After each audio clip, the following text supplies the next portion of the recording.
अस्सलाम वालेकुम नाज़रीन, मैं हूँ एडवोकेट ज़ुबैर कुंदी। आज का वीलाग हमारा उन ख़वातीन के बारे में है जो ख़वातीन अपने घरों से निकल कर मुख्तलिफ़ जगहों पर मुलाजमत करती हैं, चाहे वो गवर्नमेंट सेक्टर हो या प्राइवेट सेक्टर हो, किसी ऑर्गेनाइजेशन में काम करें, फैक्ट्री में काम करें या किसी स्कूल की वो टीचर हों। तो ऐसी ख़वातीन को मर्दों की तरफ से सेक्सुअल हरासमेंट का सामना रहता है। अगर किसी खातून के साथ कोई नाखुशगवार वाक़या पेश आ जाए या उसको कोई उसके इदारे में या उसकी वर्क प्लेस के ऊपर कोई उसको तंग कर रहा हो, तो वह खातून क्या कर सकती है? उसके पास कौन सी कानून में रेमेडी अवेलेबल है कि वो मुअस्सर तरीके से उस शख्स का मुकाबला करे? जी बिल्कुल, हुकूमत पाकिस्तान ने एक ऐसा कानून बनाया है जो ऐसी ख़वातीन के तहफ़्फ़ुज़ की ज़मानत देता है। अब हम आते हैं उस कानून के बारे में, आपको बताते हैं।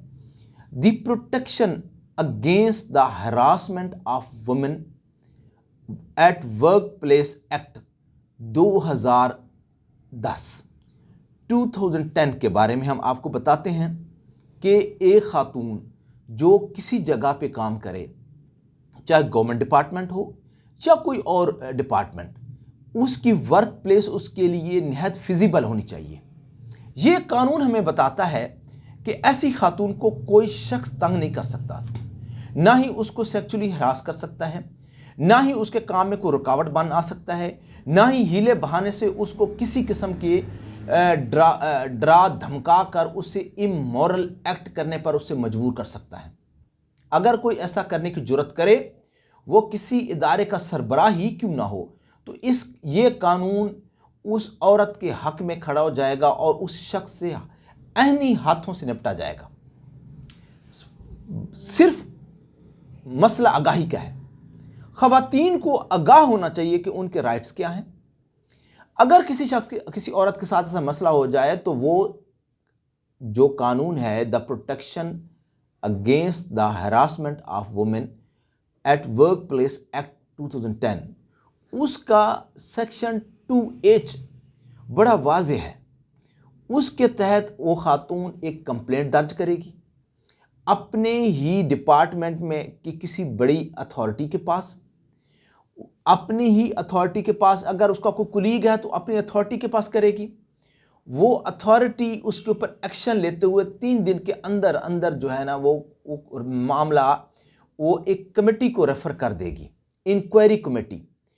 इंक्वायरी कमेटी हर डिपार्टमेंट में मौजूद होती है। जो हर डिपार्टमेंट जिसके अंदर ख़वातीन काम करती हैं वो पाबंद है कि वो एक इंक्वायरी कमेटी कॉन्स्टिट्यूट करे, ताकि किसी खातून के साथ कोई मसला पेश आता है तो वो खातून वहाँ शिकायत कर सके। अक्सर व बेशतर गवर्नमेंट स्कूल्स के अंदर जहाँ पर मेल स्टाफ जो है, पर्टिकुलरली मेल सुपरवाइज़र्स और ऑफिसर्स वहाँ पे जाते हैं और वहाँ पे जो फीमेल टीचर्स होती हैं उनको मुख्तलिफ़ तरह से हरासा किया जाता है कि उनका ट्रांसफ़र करने की धमकी दी जाती है, उनको नौकरी से निकालने की धमकी दी जाती है। ये धमकियाँ गीदड़ भभकियाँ होती हैं, इनका कोई असर नहीं है अगर आप कानून के मुताबिक उनको डील करें। अगर कोई आपको तंग करता है और बेजा तंग करता है तो आप उसके ख़िलाफ़ सबूत के साथ एप्लीकेशन जमा करवा दें। आप जब एप्लीकेशन जमा हो जाएगी किसी ऑफिसर के ख़िलाफ़ तो उस ऑफिसर का और आपका राब्ता ख़त्म हो जाएगा। कानून ये कहता है कि कमेटी, इंक्वायरी कमेटी जो है या उसकी आपकी जो ड्यूटी है वो वहाँ से हटा देगी। आपको किसी और जगह टेम्परेरी तौर पर आपको वहाँ पे तैनात किया जाएगा और उस शख्स को नोटिस दिया जाएगा। पूरी प्रोसीडिंग होगी और शवाहिद की रोशनी में वो कमेटी अपनी सिफारिशात पेश करेगी और सज़ा और जज़ा का फ़ैसला होगा। कोई शख्स जो किसी खातून को हरासा करता है, चाहे वो फैक्ट्री का ओनर ही क्यों ना हो, तो उस शख्स को सज़ा मिलेगी। अब डिपेंड करता है कि हरासगी की नौयत क्या है। अगर हरासगी की नौयत बहुत ज़्यादा शदीद है और उसके लिए उसकी नौकरी से उसको बर्खास्त किया जा सकता है, जबरी रिटायर किया जा सकता है, और ये तो मेजर पेनल्टी है। अगर कोई हरासगी की नौयत मामूली है तो उस शख्स को माइनर पेनल्टीज़ में शोकाज देकर उसको संशोर की सज़ा दी जा सकती है, اس کی جو ہے انکریمنٹس روکے جا سکتے ہیں، پروموشن روکی جا سکتی ہے، اس کی ایون کے سروس میں ریڈکشن ہو سکتی ہے، اس کو سٹیپ ڈاؤن کیا جا سکتا ہے کسی گریڈ کے اندر. اور ہاں، اگر کوئی اس کمیٹی کا ممبر کو اس میں شامل ہو جائے، وہ ان میں سے کوئی نکل آئے، تو پھر ان میں سے اگر کوئی نکل آئے گا تو کمیٹی کا باہر سے کوئی ممبر بنایا جائے گا، کسی اور ڈپارٹمنٹ سے یا سول سوسائٹی سے. اور ہاں، ایک اور امپورٹنٹ چیز ہے، کمیٹی جو ہوگی اس میں ایک خاتون ممبر کا ہونا بہت ضروری ہے. خاتون ممبر اور 2 ممبران، اور کل 3 ممبران پر یہ مبنی یہ کمیٹی ہوگی جو اپنی فائنڈنگ دے گی، اور within the certain days 30 days کے اندر اندر یہ اپنی فائنڈنگز کنکلوڈ کرے گی. اور اس کے مطابق کوئی شخص اگر گناہ گار ثابت ہو جاتا ہے تو اس کو قرار واقعی سزا ملے گی. اگر کوئی خاتون کوئی کسی خلاف جھوٹی کمپلینٹ درج کرے گی تو اس کے خلاف بھی کارروائی ہوگی، اس کو بھی قرار واقعی سزا ملے گی اکارڈنس ود لا. اب وہ اس میں اومبڈسمین کا کردار بڑا واضح ہے، جس کو پنجاب میں اومبڈس پرسن کا ڈیزگنیشن دیا گیا ہے اس ایکٹ کے تحت، جبکہ اوورآل پاکستان میں اومبڈسمین یعنی کہ وفاقی محتسب یا صوبائی محتسب، اگر کوئی اگریوڈ بندہ ہے، وہ کمپلینٹ ہے، مدعی ہے یا مدعیہ ہے، یا کوئی جس شخص کے خلاف اکیوزڈ ہے اس کو سزا ملی ہے، ان میں سے کوئی بھی بندہ اپیل کر سکتا ہے. اگر کسی شخص کو سزا نہیں دی گئی، اس کو چھوڑ دیا گیا ہے، تو وہ خاتون وفاقی یا صوبائی محتسب کے سامنے پیش ہو کر اپنی اپیل کر سکتی ہے 1 مہینے کے اندر اندر. اگر کسی شخص کو غلط سزا مل گئی ہے یا صحیح سزا ملی ہے، واٹ ایور جو بھی ہے، تو وہ اپیل کر سکتا ہے صوبائی محتسب یا وفاقی محتسب کے پاس، جو جدھر کا محکمہ ہوگا وہیں اس کی اپیل ہوگی.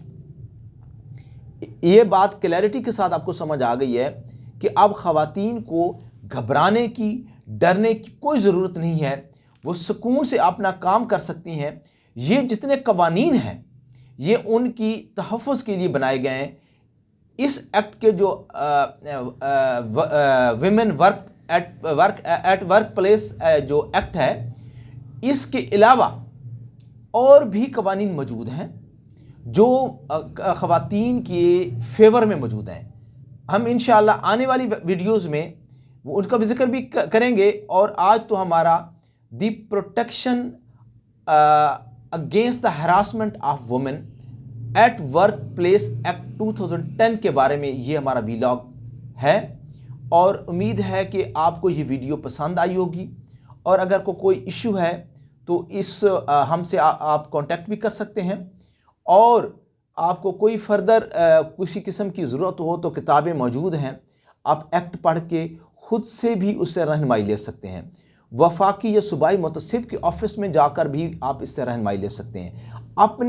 اس میں امپورٹنٹ بات ایک یہ ہے، اگر کوئی آرگنائزیشن یا ڈپارٹمنٹ ایسی کمیٹی نہیں بناتا جو کہ بنانا ضروری ہے، تو اس ڈپارٹمنٹ کو اور اس آرگنائزیشن کو جرمانہ ہوگا. اور یہ ہر ڈپارٹمنٹ پر فرض ہے کہ وہ قانون کے مطابق وہ پہلے سے انکوائری کمیٹی بنا کے رکھے، تاکہ کسی بھی خاتون کو کوئی پرابلم ہو وہ شکایت کرے. خاص طور پر محکمہ ایجوکیشن میں بڑے مسائل ہیں. امید ہے آپ کو یہ ویڈیو پسند آئی ہوگی. آپ ہمارے چینل کو سبسکرائب کریں تاکہ آپ ہمارے ساتھ اس آگاہی کے سفر میں شامل رہیں. انشاءاللہ پھر حاضر ہوں گے. مجھے اور میری ٹیم کو اجازت دیں. اللہ نگہبان.